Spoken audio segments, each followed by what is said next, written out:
Preparing this pie is quick and simple, especially since all measurements are in a cup. You need 2 eggs, 200 milliliters of plain yogurt, and 1 cup of sugar. Now mix everything together. Add half a cup of oil. That's 100 milliliters. And half a cup of semolina. That's about 50 grams. If you don't have semolina, you can skip it, but it's better with it. Add 5 to 10 grams of baking powder. Mix everything together again. Once the mixture is combined, the batter is ready. That's it. Now prepare the pumpkin filling.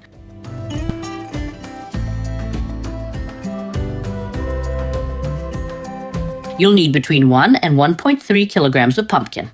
That's roughly 2 pieces of pumpkins like this. Grate them. Add 3 tablespoons of sugar to the grated pumpkin. Adjust the sugar to your taste. The same goes for cinnamon. Use about 5 to 10 grams, depending on your preference. Mix everything together.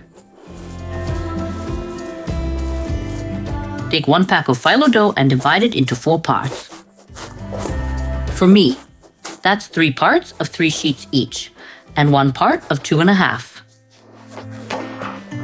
Set them aside and cover them with a cloth to keep them from drying out. Take the first set of sheets.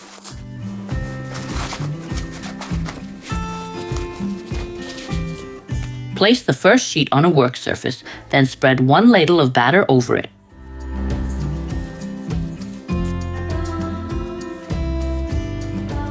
Add the second sheet on top and spread some filling over it.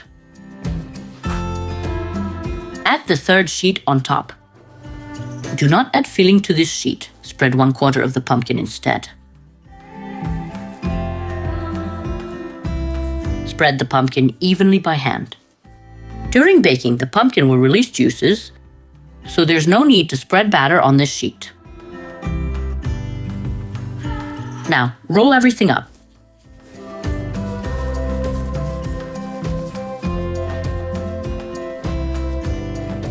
Transfer the roll to an oiled baking dish.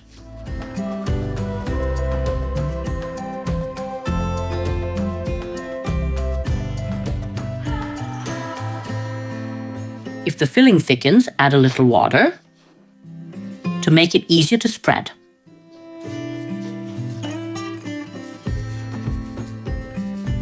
If you skip the semolina, you won't need to add anything.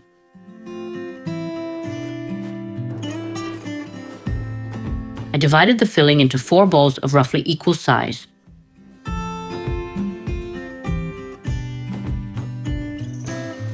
This ensures the filling is evenly distributed.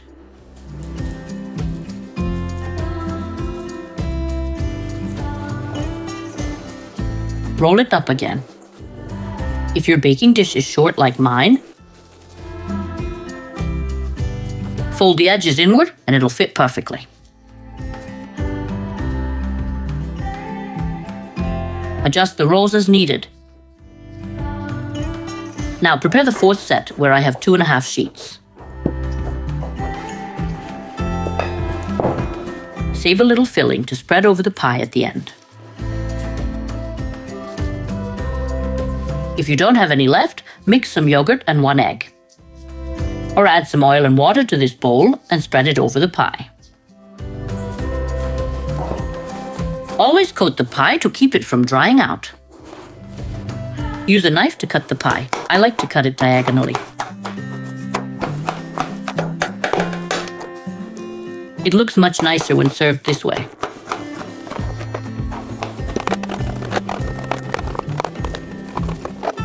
Something like this. I have a little filling left.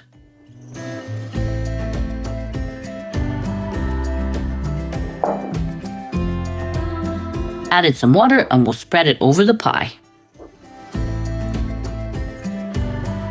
Use up all the mixture. Then preheat the oven to 180 degrees Celsius. Let the pie sit to absorb the juices, then bake it.